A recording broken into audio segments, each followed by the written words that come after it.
ہیں، لیکن اس سے پہلے میں نئے آنے والے تمام ساتھیوں سے گزارش کرتا ہوں کہ چینل کو سبسکرائب کر کے بیل آئیکن کو دبا دیں، یوں آپ کو ہماری ہر نئی ویڈیو کا نوٹیفیکیشن ملتا رہے گا۔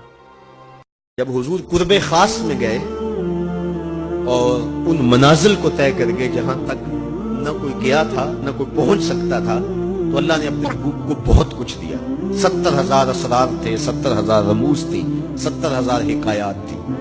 محبوب کی جھولی میں بہت کچھ ڈالا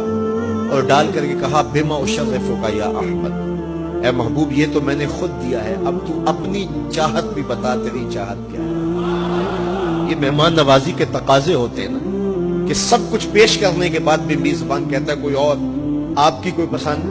تو یہ میزبانی کے تقاضے ہوتے ہیں۔ تو سب کچھ دینے کے باوجود جھولی میں ہر چیز ڈال دینے کے بعد کہا بما اشرفک یا احمد، پیارے بتائیے آپ کو کیا دیا جائے۔ اب پھر حضور کی ڈیمانڈ دیکھیے، حضور نے مانگا کیا۔ کسی شخص کو دیکھنا ہو کہ وہ کہاں کھڑا ہے، اس کو آپ اختیار دے دیجیے گا، پھر پتہ چل جائے گا وہ کتنے پانی میں۔ آپ مجھ سے پوچھتے ہیں کہ مانگیے کیا مانگتے ہو، تو میں کہوں مجھے پانی دو تو آپ سمجھیں گے پیاسا ہے، میں کہوں کھانا دو آپ سمجھیں گے بھوکا ہے، میں کہوں گا میرے نام کے نعرے لگاؤ آپ کہیں گے شہرت کا متلاشی ہے، میں کہوں گا اٹھو اور میرے اوپر پیسے لوٹاؤ میں اتنی اچھی تقریر کر رہا ہوں، تو آپ کہیں گے یہ تو بیچارہ غربت کا مارا ہوا ہے، اس کے اندر کی ابھی بھوک گئی نہیں ہے۔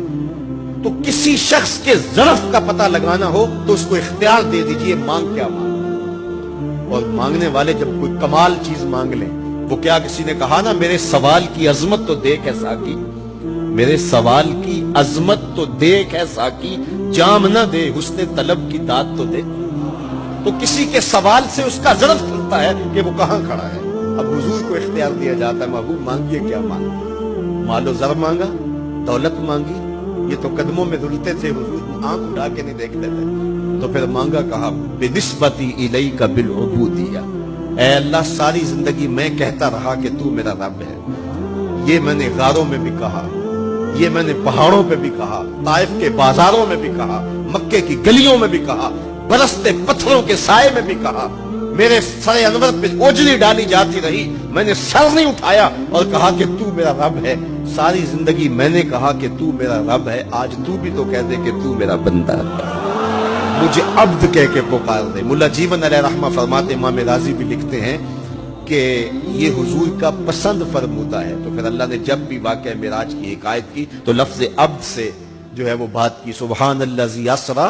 بعبدہ، اور وہاں بھی سورہ نجم کے اندر بھی فرمایا فاوحی الی عبدہ ما اوحی، تو یہ محبوب کی چاہت پر ہے۔